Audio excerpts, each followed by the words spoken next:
ফজরের 2 রাকাত সুন্নাত এ পুরো দুনিয়া আর দুনিয়াতে যা কিছু আছে সব কিছুর চাইতে উত্তম।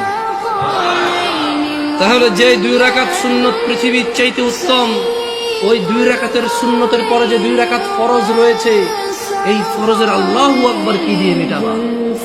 এই ফরজের সামি আল্লাহু লিমান হামিদা কি দিয়ে মিটাবা?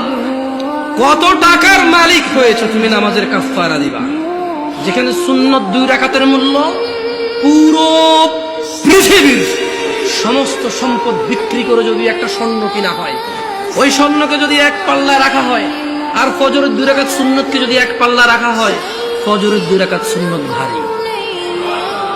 ওই সুন্নত এত ভারী হলে ওই ফজরের নামাজের ফরজ যেটা তুমি ঘুমের মধ্যে কাটিয়ে দাও, ওই 2 রাকাত ফরজের আল্লাহু আকবার, সামি আল্লাহু লিমান হামিদা, আত-তাহিয়াতু সুবহান রাব্বিয়াল আযীম, সুবহান রাব্বিয়াল আলা কি দিয়ে কিনবা তুমি?